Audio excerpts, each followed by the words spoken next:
Ketika dalam hadis disebutkan bahwa nanti di akhir zaman itu li khamsina imra'atan, 50 perempuan, al-qayyimul wahidu, satu laki-laki. Dikomplain orang, katanya sekarang akhir zaman, kok laki-laki dengan perempuan enggak sebanyak itu perbedaannya, enggak sampai 1/50. Coba tengok bunyi katanya, bukan ar-rajulu, bukan jenis kelamin, karena banyak laki-laki tapi dia tidak jantan. Dia secara jenis kelamin, secara seks dia laki-laki, tapi dia tidak bisa membimbing, dia tidak bisa jadi kepala rumah tangga, dia tidak bisa jadi imam. Maksudnya adalah nanti pada akhir zaman 50 perempuan, hanya satu laki-laki yang bisa jadi imam, bibit, bebet, bobot di rumah tangga. Nah, maka kita perbaiki diri. Ar-rijalu qawwamuna 'alan nisa. Surat Al-Muddathir ayat 42. Ma salakakum fi saqar. Kenapa kamu masuk neraka Saqar? Jadi penghuni neraka itu ditanya, Allah nanya bukan karena Allah nggak tahu, Allah mau ngasih tahu kepada orang-orang yang nggak tahu bahwa ada dialog. Ma salakakum fi saqar. Kenapa kamu masuk neraka Saqar? Apa jawab mereka? Lam naku minal musallin. Kami tidak sholat. Kami tidak sholat. Jadi jangan sampai tidak sholat. Surat Toha ayat 44. Surat Toha ayat 44. Ketika Allah Subhanahu wa taala memerintahkan kepada Nabi Musa bersama Nabi Harun untuk menghadapi Firaun. Wa qula lahu qawlan layyina. Ucapkanlah kata-kata yang lembut. Ketika datang seorang laki-laki berhadapan dengan khalifah Khalifah Harun ar-Rasyid, kata dia, kamu Harun, ngomongnya kasar. Kata Khalifah Amirul Mukminin Harun ar-Rasyid, saya tidak sejahat Fir'aun dan kamu tidak sebaik Musa. Kenapa omonganmu lebih kasar daripada ucapan Nabi Musa kepada Fir'aun? Ya, maksud saya, ya memang betul suami itu salah, tapi mungkin bisa jadi dengan kelembutan istri dia dapat hidayah. Kapan lagi kita ini menikah, sudah anak-anak sudah besar, kapan lagi kamu menghadap Allah, kapan lagi sholat? Tengok tuh kawan-kawan sudah banyak yang pergi. Karena kalau keras ini dilawan dengan keras, tanduk kambing menabrak tembok, khawatir temboknya nggak pecah, tanduknya yang pecah. Nah itu jadi ada gaya bahasa. Surat Al-Baqarah ayat 186. Ujibu da'watad da'i idza da'an. Aku mengabulkan doa siapapun yang berdoa. Falyastajibu li, mintalah kepadaku. Minta kabullah kepadaku. Falyastajibu li wal yu'minu bi, percayalah kepadaku. La'allahum yarshudun.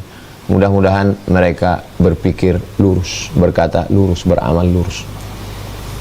Salat sunat hajat 2 rakaat. Ya Allah, bukakan pintu hati suami saya. Salat sunat hajat 2 rakaat. Ya Allah, bukakanlah pikirannya supaya lurus, supaya sholat.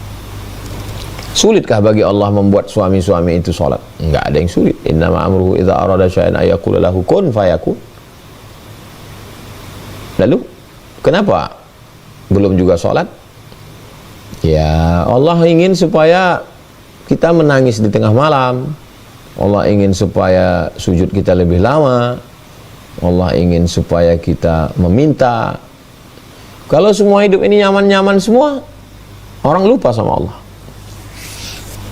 Surat Al-Ankabut ayat 2. Al-Ankabut ayat 2. Ahasiban nasu ayyusraku ayyaqulu amanna wa hum la yuftanun? Apakah hasiban nasu, manusia itu menyangka? Ahasiban nasu ayyusraku, apakah manusia itu menyangka mereka dibiarkan begitu saja? Ahasiban nasu ayyusraku ayyaqulu amanna? Apakah manusia itu menyangka mereka dibiarkan begitu saja mengatakan kami beriman, wahum la yuftanun, padahal mereka belum diuji. Ada orang diuji ekonominya, tidak bisa beli susu anak, baju hari raya nggak pernah dibeli, masih hujan-hujan panas-panasan. Ada orang diuji anaknya, ada orang diuji mertua, ada orang diuji ipar. Nah, jadi jangan seolah-olah kita lah yang paling menderita gitu. Ya memang betul, punya suami nggak sholat itu menderita. Tapi jangan juga kita flying victim. Ya orang lain juga punya penderitaan. Penderitaan kita beda-beda. Makanya kalau kita ngobrol, tapi saya juga tidak mau kita meringan-ringankan. Al-Ankabut ayat 2. Ahasiban nasu ayyusraku ayyaqulu amanna. Apakah manusia itu dibiarkan begitu saja? Kami beriman, wahum la yuftanun. Padahal mereka belum diuji keimanannya kepada Allah Subhanahu wa ta'ala. Hadisnya ada dalam riwayat Imam At-Tabrani, HR Tabrani. Man taraka salata muta'ammidan. Siapa yang meninggalkan solat secara sengaja, faqad kafara jihara, maka kafirlah dia secara nyata. Kalau bapak, ibu, abang, kakak, adik, sahabat, jamaah pernah mendengar ustadz ceramah, suami yang tidak sholat maka otomatis istrinya sudah pisah. Soalnya pernah ada yang nanya ke saya, Ustadz katanya kalau suami nggak sholat itu otomatis istrinya pisah ya? Itu ceritanya begini, berdasarkan hadis ini, man taraka sholata muta'ammidan, siapa yang meninggalkan sholat secara sengaja, bukan sakit, bukan demam, bukan tertidur, memang sengaja dia nggak sholat, faqad kafara jihara, maka dia kafir secara nyata, kafir dia. Hadis ini dipahami tekstual oleh mazhab Hambali. Mazhab Hambali mengatakan orang yang nggak sholat itu kafir. Maka kalau ada seorang suami nggak sholat padahal sehat, sengaja, maka berarti dia kafir, murtad. Orang yang murtad, istrinya otomatis fasah. Nah, ini kronologisnya. Ini kita cerita menurut mazhab Hambali. Jangan dipotong dulu. Ini menurut mazhab Hambali. Kalau menurut mazhab Syafi'i, orang yang nggak sholat itu dilihat dulu. Kalau dia nggak sholat karena ingkar, ngejek-ngejek, apa itu sholat? Buang-buang waktu aja, nggak relevan dengan zaman, itu kafir dia, murtad dia. Tapi kalau dia nggak sholat itu, saya sebetulnya Pak Ustadz mau sholat tapi malas sekali lah sholat, itu dia fasik, tidak sampai kafir, dia fasik. Orang yang fasik tidak keluar dari Islam. Yudhillu bihi katsiran wa yahdi bihi katsiran. Allah memberikan hidayah pada banyak orang, Allah menyesatkan. Loh, Allah kok menyesatkan? Iya, dia udah turun Quran, udah turun Nabi Muhammad, udah turun ulama, tapi dia nggak ikut. Maka dihukum Allah yudhillu, disesatkan dia. Sama seperti sekolah, siapa yang nggak masuk 40 hari maka DO. Kalau guru sayang sama murid, ada yang nggak hadir 1-2 hari langsung ditegur, kamu masuk besok, jangan sampai nggak datang. Tapi kalau muridnya udah tinggal 38, 39 nggak datang, ya udah dibiarin aja, biar 40 sekalian, biar keluar sekalian. Nah, begitu lebih kurang. Pak, itu dia udah nggak datang 38 hari Pak, ya udah biarin aja lah, lengkapkan aja 40 biar keluar dia sekalian. Nah, begitu lebih kurang memahami. Yudhillu bihi katsiran, disesatkan Allah sekalian. Kenapa? Masa Allah menyesatkan? Allah kok nggak ngasih hidayah? Ya karena dia merengkel, karena dia ngeyel, kok nggak mau, sudah dikasih jalan. Bukan dia tidak dapat hidayah, dia menolak hidayah. Nah ini, Ustadz udah ada pengajian di mana-mana, ketika lewat ceramah Ustadz tentang sholat malah di scroll lewat. Nah, jadi dihukum Allah sekalian. Berikutnya yang ke-8, hadisnya ada dalam Sunan Tirmidzi. Inna awwala ma yuhasabu bihil abdu yawmal qiyamah, yang pertama kali dihisab, dihitung nanti pada hari kiamat adalah salatuhu. Yang pertama kali dihitung salat. Yang pertama kali dihitung nanti pada hari kiamat adalah salatuhu, salat. Idza salahat salahal amalu kulluh, kalau salatnya benar, yang lain benar. Wa idza fasadat fasadal amalu kulluh, kalau salatnya salah, yang lain salah. Maka perbaiki salat. Yang Jangan sampai rajin sedekah, rajin bangun masjid, rajin bantuan anak yatim, tapi sholat rusak amal yang lain. Kalau tiang sudah, makanya di Masjid Nabawi itu, mudah-mudahan kita panjang umur, sehat sampai ke Masjid Nabawi, masuk ke Raudhah, itu ada mihrab, tempat Nabi jadi imam dulu. Di sebelah kirinya ada tiang. Coba nanti lihat di tiang sebelah kiri ada tulisan as-salatu imaduddin, sholat tiang agama. Sholat itu tiang agama. Kenapa? Karena kalau sudah tiangnya, na'udzubillah, kalau tiangnya udah retak, itu dinding-dinding ikut retak. Makanya tiang jalan tol itu semen bulat dengan besi-besi besar. Tiang. Kami kebetulan Ma'had Az-Zahra ini gambut di bawah. Itu ditanamkan 200 tiang ke dalam untuk membangun asrama 36 kamar. Maka jangan sampai tiang ini rusak. Quran sudah, ayat Quran sudah, hadis sudah. Sekarang logika pikir. Kalau Allah aja dia tinggalkan, kalau Allah saja dia khianati, Allah yang menghidupkan dia, yang mematikan dia, yang memberikan dia nafas, yang memberikan dia jantung, yang memberikan dia buah pinggang, yang membuat dia hidup, Allah aja dia khianati, apalagi kamu. Nabi Muhammad SAW yang sangat penyayang, Sayyidul Anbiya wal Mursalin, Nabi yang sangat sayang sama dia, mendoakan dia, ngasih dia syafaat, Nabi aja dia lawan, apalagi Ustadz Somad. Pengkhianat. Logika akal.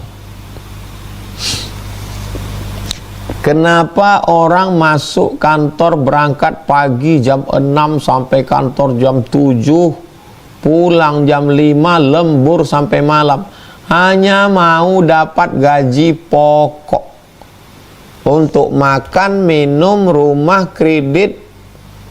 Begitulah on time-nya. Hormatnya kepada atasan, salamannya cium tangan, ta'zim. Tapi sama Allah, yuhyi wa yumit wa huwa ala kulli syai'in qadir. Jadi memang betul-betul di luar logika akal. Logika akal orang yang tidak sholat itu sampai sekarang kita susah memahaminya. Memang betul-betul dikuasai syaitan. Memang betul-betul tersesat di jalan yang lurus. Orang sesat di jalan bengkok, sesat di hutan itu biasa. Ini di tengah alam yang terang benderang bisa nggak sholat. Orang dulu nggak sholat karena nggak ada air. Sekarang hujan di mana-mana. Dulu nggak sholat karena pakaian kotor. Sekarang pakaian 3 lemari. Kenapa nggak sholat? Lama juga saya mikir, kenapa orang nggak sholat ya? Lama baru saya pikir. Makan haram, nonton haram, pikiran haram, kerja haram. Laknat yang paling mengerikan bukan sakit. Laknat yang paling mengerikan adalah ketika hati terkunci. Khatamallahu ala qulubihim wa ala sam'ihim wa ala absarihim ghishawa. Summun bukmun umyun. Summun peka, bukmun bisu, umyun buta, fahum la ya'qilun, nggak bisa mikir, la yubsirun, nggak bisa ngelihat, la yarji'un, nggak bisa pulang kembali ke pangkal jalan, tidak menemukan titik balik, lanjut terus maksiat, zina, homo, LGBT, riba, nipu, bohong. Kalau ada kawan yang ngajak sholat, benci, marah,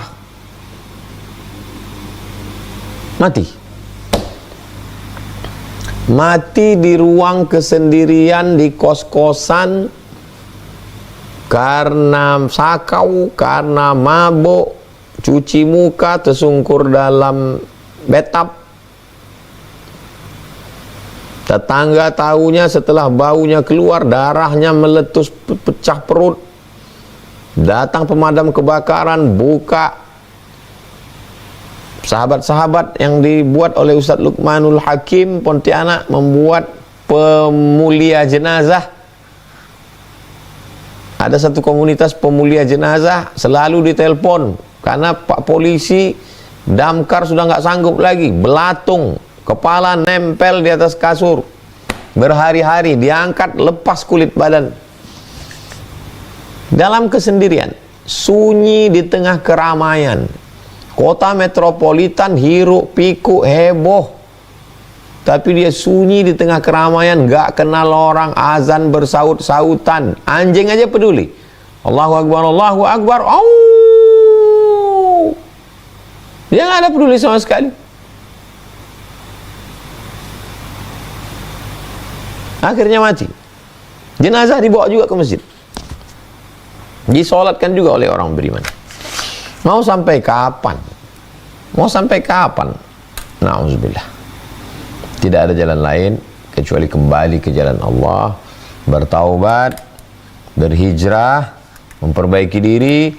Illa man taba, orang yang bertaubat, wa amana, beriman, wa amila amalan salihah, beramal saleh. Ulaika, mereka itu, yubaddilullahu sayyiatihim, semua perbuatan jeleknya hasanat, dirubah Allah menjadi kebaikan. Ma min muslimin yuznibu dzamban, kalau ada yang khilaf salah berdosa, summa yatatahhar, kemudian dia mandi, berwudu, summa yusalli rak'ataini, salat sunat 2 rakaat, summa yastaghfirullah, minta ampun kepada Allah, astaghfirullahalazim alladzi la ilaha illa huwal hayyul qayyum wa atubu ilaih, summa yastaghfirullah, minta ampun kepada illa ghafarallahu lah, Allah mengampunkan segala dosa-dosanya. Ibu, kakak, adik, jangan pernah bosan ngajak suami, jangan pernah bosan mendoakan mereka, jangan pernah bosan minta kepada Allah, jangan pernah bosan. Itu adalah ladang amal. Suami-suami, mau sampai kapan kalian tetap nggak sholat? Mau sampai kapan kalian akan tambah tua? Kalian jadi ayah, akan jadi kakek, akan jadi mertua. Pada akhirnya kita akan menua, pada akhirnya kita akan mati. Bekal kita yang pertama adalah sholat. Asyhadu an la ilaha illallah, asyhadu anna muhammadar rasulullah, wa tuqimas shalah, salat, wa tu'tiyaz zakah, bayar zakat, wa tasum ramadan, puasa di bulan Ramadan, wa tahujjal baita, baru haji ke Baitullah, in istata'ta ilaihi sabila, itu pun kalau mampu.